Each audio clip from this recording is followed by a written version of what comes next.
Hey everyone, yes, I got autism. Yes, I'm a nurse. Let's talk a little bit about that. So, I am a nurse practitioner. I have a master's degree in acute care, and I'm also certified as a diabetes care education specialist. I am bilingual. I speak Swedish, and I also studied Spanish, French, and Vietnamese. I live in Sweden, but I originally come from the United States. I got my licenses in the States and then moved to Sweden 4 years ago, learned Swedish, got my nursing licenses and specialist nurse license here in Sweden, and am currently working here taking care of patients. I have been seeing what's going on in the States about this whole autism thing and about Tylenol and just some crazy comments I'm hearing.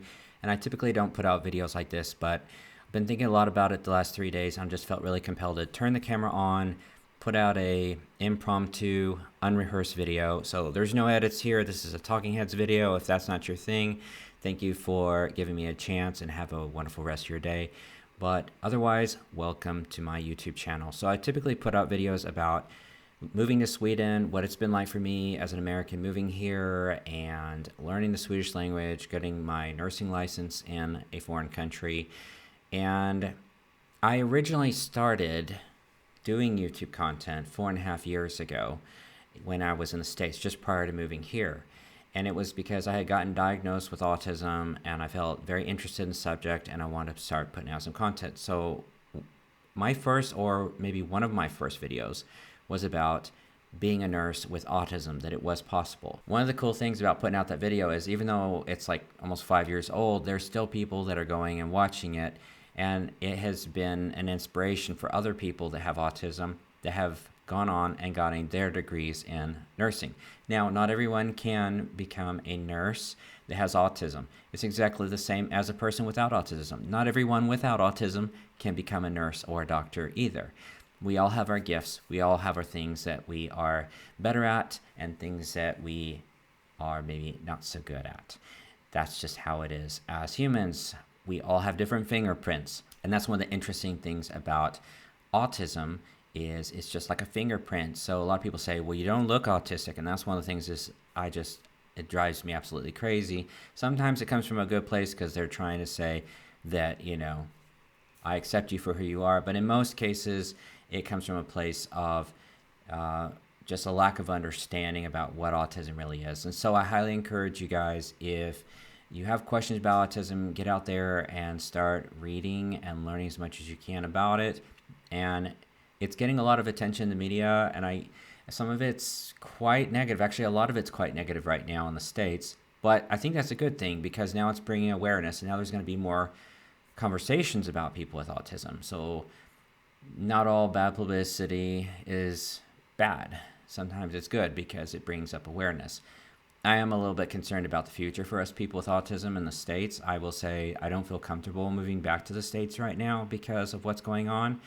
It does feel a little bit reminiscent of yesteryears, several decades ago in another country. And it seems like we haven't learned our lessons from mistakes made in the past of what humans can do to other humans.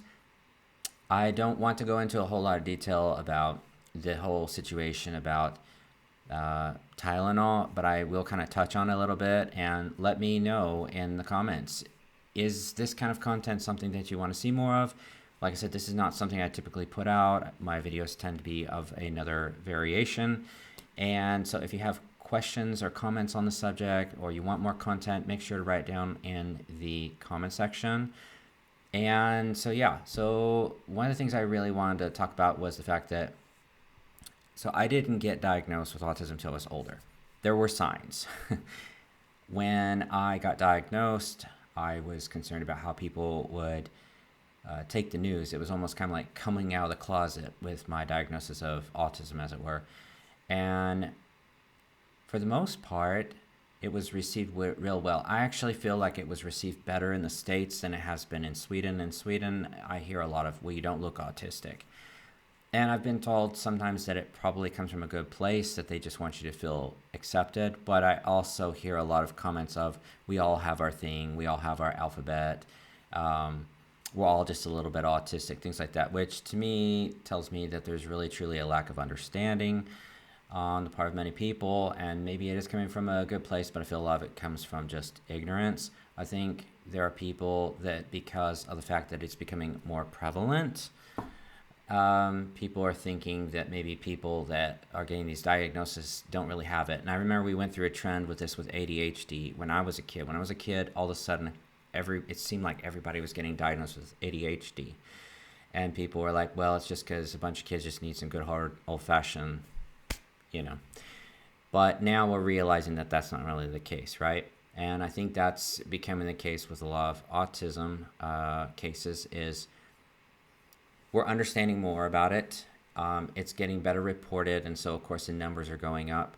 Another big thing to take into consideration is I would have actually been diagnosed with Asperger's, and that's no longer something that you're diagnosed with. And so those people that were diagnosed with Asperger's basically rolled over into the autism umbrella, which increased the numbers drastically. So I have what's called autism spectrum disorder level 1, and there's 3 different levels. And as you go up to the higher numbers, then it becomes more severe. So I have social issues, I have issues with sensation, I have things that I'm really good at too, things I would call gifts. And you know, I had a conversation with my mother today about this, about the whole Tylenol situation. And I said, from what I remember, you never took Tylenol when you were pregnant with me. So I'm not going to go into all the studies on Tylenol and stuff. I'm going to try to do a whole lot more research on that so I can speak a little bit more authoritatively, maybe on another video if that's something you're interested on. I also have a friend who has a PhD in cognitive science, and he also has autism, and he studied a lot about autism, so I'm trying to see if I can get him on my YouTube channel, so we'll see if we can work that out. But yeah, so I talked to my mother today and confirmed with her that she never took Tylenol. She was so strict. I didn't even know this. She said she didn't even eat chocolate. She had no chocolate, no coffee, no tea, no Tylenol, no alcohol, no smoking, no tobacco of any sort. She was extremely careful with us. As kids, I didn't get candy until I was 4. I didn't even know what candy was. I thought candy was a vitamin C daily, or a daily vitamin, or raisins. Those were like treats for me, was my vitamin and my vitamin C and, you know, raisins. I also got garlic every day. I didn't really care for that, but I got that as well. We ate a lot of most of our stuff was actually home-cooked meals. We ate out rarely. When we finally were allowed to have soft drinks, we got maybe 1 per week maximum, but usually we didn't get that many. We watched TV 1 hour per day, 3 days a week, so Monday, Wednesday, and Friday. The other days we had, you know, homework, or we were outside on our bicycles, we were roller skating, we were doing outdoor activities. I was out in the forest all day. I was building forts and doing little art projects and stuff. So I had a pretty normal childhood in that regard, pretty healthy. And the interesting thing is, despite all that, I still ended up with autism diagnosis. When I was born, the midwife that delivered me noticed that I had, you know, and this is through my parents' filters, who are not healthcare providers, and this was, you know, 43 years ago. So I wasn't conscious enough to understand anything, but through their filters, they were told that I had some sort, I would be basically, I was told, they were told I was slow, like mentally slow, and that I would have some sort of, it seemed that I had some sort of mental handicap. And then going on through life, a lot of terms that were thrown at me, a lot of colloquial terms like I was backwards. They didn't say dyslexic, but yeah, backwards. I would always do things the hard way. I wasn't allowed to do a lot of stuff that my brother and sister were allowed to do because there was fear that I would get hurt. But there was never like a word or a diagnosis to put to it. And then going through school, I got bullied a whole lot. I had a lot of problems with social interaction. I was bored out of my mind in school. What kid does like I did and stays up till 3 o'clock in the morning reading World Book encyclopedias cover to cover? I would do that. I was like, you know, I remember being 12 years old and reading encyclopedias that are like this, like pull out, oh, the letter A, let's read about every word that begins with the letter A, then memorize the stuff. And then I would go to 6th grade and I would be so bored in class, and I would argue with the teacher because the books were either so out of date or they were such a low level, and there wasn't really a way for me to go to like a more challenging or gifted class. And so it caused me to act out sometimes in class and be smart aleck, but it was because I was just bored out of my mind. So by the time I was 12, my teachers actually made the recommendation to my mother. In fact, it was interesting. My teacher did not like homeschool, but she recommended that I go into homeschool because I did have some social issues. There was concerns about how I would fare in junior high and high school. And so I did get put in homeschool, and I did homeschool all the way up to graduation. Later on, I put myself through college. That's a whole other thing. But by the age of 24, I'd had a lot of experiences. That's what's interesting is this whole thing with RFJ Kennedy. He's saying things like, we'll never write a poem if we have autism. We will never go on a date. We don't pay taxes. I mean, I pay taxes. When I was with my last job, I was what you would call a middle class earner. So I paid pretty good taxes. I also have played baseball. I'm not good at sports. A lot of times kids didn't like playing sports with me because I wasn't good. I was good if it was just me, but if it was team sports, it was a little more difficult. But I did play baseball. I also played basketball sometimes. I hated football, but I liked soccer. And then when it came to poetry, I wrote poems. I actually won a poem contest when I was probably about 13. I won handwriting contest in school. I learned multiple languages. I speak Swedish now. I studied Vietnamese. I studied Spanish and French. I'm not real good with Spanish and French anymore because I don't use those languages, but I speak fluent Swedish now here. I mostly speak Swedish in the hospital setting with my patients, and I learned it in 11 months after moving here, good enough to get my first job and good enough to get my nursing license here. So there's a lot of things that I can do that people are saying that people with autism can't do. Now, it's a very nuanced thing. So there are 3 levels to autism. So there are people that are more severely impacted by their autism diagnosis, like a fingerprint, right? Not every single person with autism is the same. So there are people that are more severely impacted. They're nonverbal. They cannot communicate. There are ones that need help doing simple things like going to the bathroom. So it's a very complex thing. And I'm not saying Tylenol doesn't cause autism. Like I said, I'm not going to speak too much on that because I haven't read all the studies in detail. But what I can say is my mom didn't take Tylenol. So it's interesting because I had all the healthy prerequisites that should have led up to so-called not having autism. Another thing is there are indications that your parents' age, both the father and the mother, can impact if you are to have autism. There has also been a connection with things like having an infection, like a lung infection. And none of these things apply to me. My father was 25 and my mom was 19. And my mom wasn't majorly sick with me, aside from the typical morning sickness that you get. So it's very interesting to look at all this.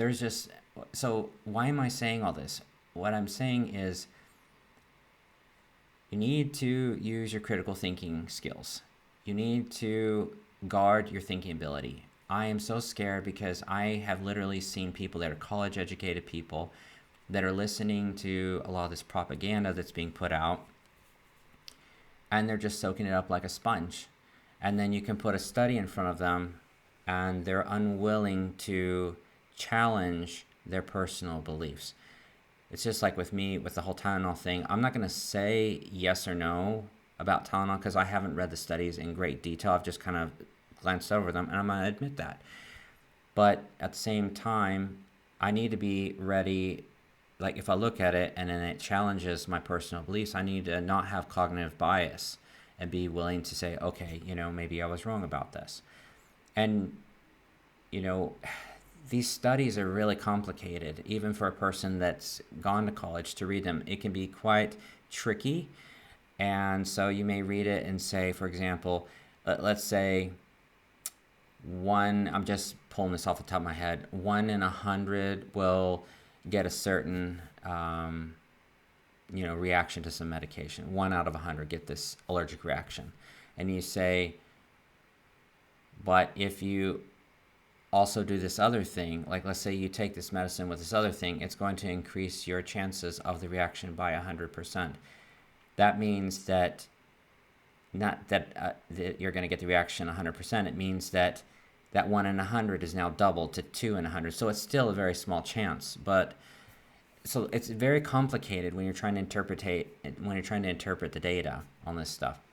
So that's what I have to say about that. If y'all want me to put any more content out, or you have any questions, content about autism and things like that, just let me know in the comment section. And thanks so much. And I just want to put this out there just to make a statement. Have a great rest of your day.